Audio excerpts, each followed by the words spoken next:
গ্রহণ করতে হলে প্রথমে আমাদের যে কাজ করতে হবে, অতীতের 11 মাসের গুনাহ থেকে তওবা এবং ইস্তিগফার করতে হবে। আল্লাহ পাকের কাছে তওবা করতে হবে। কত জুমায় বলেছেন তওবা করার 4টা শর্ত।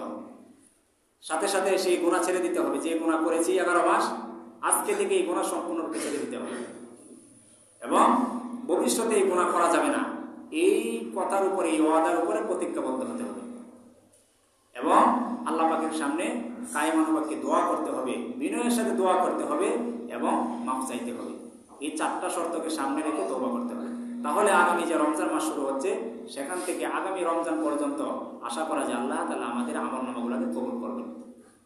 তাছাড়া নবী সাল্লাল্লাহু আলাইহি ওয়াসাল্লাম হাদিসের মধ্যে বলেছেন, যারা একটা রমজান গুরুত্ব সহকারে গুনাহমুক্তভাবে পার করবে, 1 বছর পরে আবার একটা রমজান সে পাইল, সেই রমজানে সে গুনাহমুক্তভাবে পার করলো, বাকি যে 11 মাস এই মধ্যবর্তী সময়ের মধ্যে অতিবাহিত হলো, দ্বিতীয় রমজান পাওয়ার পরে সেই রমজানটাকে গুরুত্ব সহকারে আদায় করার কারণে আল্লাহ তাআলা 11 মাসের মধ্যে সে যে সগীরা গুনাহ করেছে, সমস্ত সগীরা গুনাহ মাফ করে দেন। নবীজি আরো বলেন, ইলা জুমাতিন ইলা জুমা, এক জুমা থেকে আরেক জুমা, এই 7 দিনের মধ্যে মধ্যবর্তী যে গুনাহগুলো হয়ে থাকে, দ্বিতীয় জুমার বদলতে আল্লাহ তাআলা মধ্যবর্তী 1 সপ্তাহের গুনাহকে মাফ করে দেন। আল্লাহ পাক রব্বুল আলামিন ক্ষমার ভান্ডার, ক্ষমার বোনাস, সেই বস্তা আমাদের সামনে নিয়ে রমজান মাসে হাজির হয়েছে।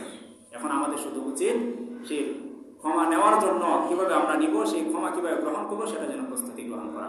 আর সেটার জন্য প্রথম প্রস্তুতি হলো বেশি বেশি ইস্তিগফার এবং দুরূদ শরীফ পাঠ করা, বেশি বেশি ইস্তিগফার এবং তওবা পাঠ করা। ইস্তিগফারের ফজিলত কি? নবী আলাইহিস সালাতু ওয়াস সালামের জীবনে তো কোনো গুনাহ ছিল না, তারপরে হাদিসের মধ্যে আসছে উনি দৈনিক 70 থেকে 100 বার পর্যন্ত ইস্তিগফার পাঠ করতেন। আস্তাগফিরুল্লাহ আস্তাগফিরুল্লাহ আস্তাগফিরুল্লাহ, হে আল্লাহ আমি তোমার কাছে ক্ষমা চাই, ক্ষমা চাই, আমাদের ক্ষমা করে দাও। নবীর তো পিছনে আগে কোনো সময় গুনাহ ছিল না, তারপরে নবীজি কেন এত ইস্তিগফার করতেন? উম্মতকে এই কথা শিক্ষা দেওয়ার জন্য যে হে আমার উম্মত, আমি সকল নবীদের শ্রেষ্ঠ, উম্মতের সর্বশ্রেষ্ঠ মানব, তারপরে যদি আমি দৈনিক 70 থেকে 100 বার তওবা করতে পারি, তোমাদের জীবনে তো কোনো গুনাহের অভাব নেই, তোমরা কেন তওবা করবে না, ইস্তিগফার করবে না? নবীজি আরেক হাদিসের মধ্যে বলেন, মান লাজিমাল ইস্তিগফার জাআলাল্লাহু মিন কুল্লি যিকিন মাখরাজা ওয়া মিন কুল্লি হাম্মিন ফারাজা ওয়া ইয়ারযুকুহু মিন হাইসু লা ইয়াহতাসিব। যারা সর্বদা ইস্তিগফারের সাথে লেগে থাকবে, প্রতিনিয়ত আস্তাগফিরুল্লাহ আস্তাগফিরুল্লাহ পাঠ করবে, নবীজি বলেন যে আল্লাহ তাআলা তার সমস্ত রকমের পেরেশানি দূর করে দিবেন, সমস্ত রকমের অভাব অনটন দূর করে দিবেন এবং তার রিজিকের ব্যবস্থা এমন জায়গা থেকে করবে যে সে কল্পনা করতে পারে না।